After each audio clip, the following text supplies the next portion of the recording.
अब लोकसभा चुनाव के दूसरे चरण में 88 सीटों पर वोटिंग फिलहाल जारी है। उत्तर प्रदेश में दोपहर 1 बजे तक 35.73%, असम में 46.31%, बिहार में 33.8% और छत्तीसगढ़ में 53% मतदान हो चुका है। वहीं जम्मू कश्मीर में 43%, कर्नाटक में 38.23%, केरल में 39.26% और मध्य प्रदेश में 39%, महाराष्ट्र में 32%, मणिपुर में 54%, साथ ही राजस्थान में 40.39% वोटिंग हुई है। यानी वोटिंग जमकर स्टडी कंटिन्यूस हो रही है, लेकिन अभी 2 बजने को हैं। सिर्फ 5 और घंटे बाकी है, 5 भी नहीं 4 घंटे बाकी हैं। 6 बजे के बाद पोलिंग अंदर एंट्री बंद हो जाएगी। जो लाइन में खड़ा होगा वो तो बूथ में जाकर वोटिंग कर सकता है या कर सकती है, लेकिन 6 बजे का टाइम है, 4 घंटे बचे हैं, भारी मात्रा में मतदान करना है। गो वोट, ये न्यूज़ 18 का कैंपेन है। जाइए वोट कीजिए, कुछ भी कर वोट कर। आगे बढ़ते हैं, अखाड़ा में बिहार की ओर रुख करते हैं। बात पूर्णिया की, जो जहां पर आज चुनाव है, त्रिकोणीय फाइट है। निर्दलीय उम्मीदवार पप्पू यादव ने मतदान भी कर दिया। पप्पू यादव बनाम संतोष कुशवाहा बीजेपी के, और आरजेडी से बीमा भारती, जिन्होंने जेडीयू से पाला बदलकर आरजेडी में शामिल हो गई। लेकिन ये पप्पू यादव वहाँ मतदान करते हुए कभी बाइक पर सवार, कभी ट्रैक्टर पर सवार, कभी जीप पर सवार, वहाँ जाकर भारी वहाँ पर प्रचार किया है पप्पू यादव ने।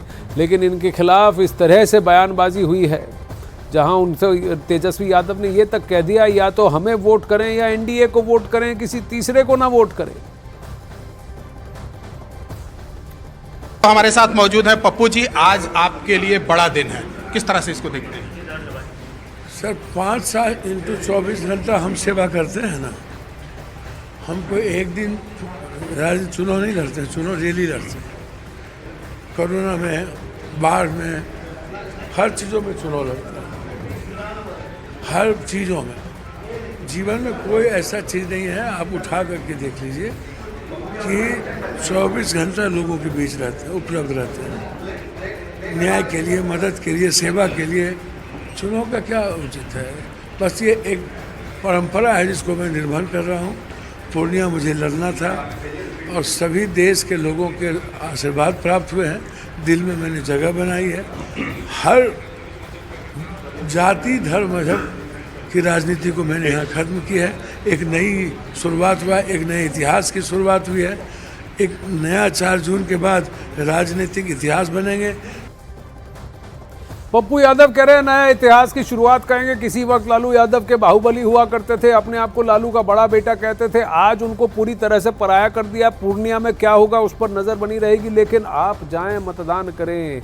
अगर आपका वोट आज की 88 सीटों में से कहीं पर भी आकर गिरता है तो ये आपका हक भी बनता है और आपकी जिम्मेदारी भी है, आपकी ड्यूटी है कि जाएं और वोट करें। देश भर में कई सारे वीआईपीज ने वोट किया है, अलग अलग जगह पर अपनी अपनी कॉन्स्टिट्यूंसी में सुबह सुबह बाहर निकलकर वोट किया। तिरुवनंतपुरम में शशि थरूर, नवनीत राणा अमरावती से पिछली बार निर्दलीय लड़ी थी, अब की बार बीजेपी के टिकट से लड़ रही है। नेहा शर्मा भागलपुर में, अजीत शर्मा भागलपुर में, पप्पू यादव पूर्णिया में, तेजस्वी सूर्या बेंगलुरु में निकलकर वोट किया, राजेंद्र शुक्ला ने वोट किया रीवा में, HD देवेगौड़ा ने हासन में वोट किया। 90 वर्ष के हो चुके हैं फिर भी पहुंचकर वोट किया, और कई सारे सीनियर सिटीजन बढ़ चढ़कर वोट कर रहे हैं। अशोक चव्हाण नांदेड़ में उन्होंने वोट किया, और महेश शर्मा जिन्होंने गौतम बुद्ध नगर में फिर से चुनाव लड़ रहे हैं और वहां पर जाकर उन्होंने वोट किया, मतदान किया। आप सब भी जाकर मतदान किए, यही हम सब का आपसे आग्रह है। गो वोट कह रहे हैं आपको। ये देखिए HD देवेगौड़ा, कर्नाटक के मुख्यमंत्री सिद्धरामैया,